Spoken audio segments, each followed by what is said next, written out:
City leaders in Fayetteville are considering an ordinance that would require owners of commercial properties to either fix them up or tear them down. The law would mirror one already in place for residential property owners. WRAL Fayetteville reporter Gilbert Bays talked with city leaders and the owner of a commercial property real estate company about this proposal.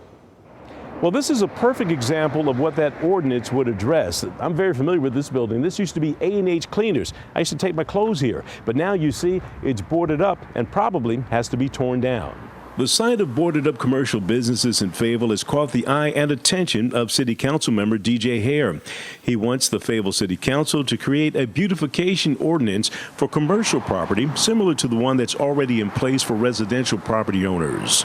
Residential component appears to be one that Councilmember Haire says, let's move just from residential and let's look at non-residential. Let's look at all of our buildings. The city's residential property ordinance has several components, including requiring owners to notify the city within 48 hours of boarding up a building. A plan must be submitted outlining regular maintenance for that property, and it also requires the property to be fixed up or torn down within 3 years. Why do we allow buildings that are vacant to be boarded up for years on end? So he, as a council request, asked that we take a look at it, and that's what we're going to do. Patrick Murray has been a commercial property real estate broker in Fayetteville for 17 years. He thinks the ordinance would be good for the city. For one, as a broker in the area, it's going to make our job easier to have a more presentable property. We always advise our clients to do those kind of things to maintain the property while they're vacant.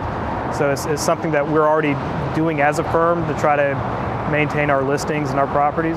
So you can see this property was deemed unsafe earlier this year and probably will have to be torn down, but it doesn't have to be the fate of other commercial properties if their owners take action now.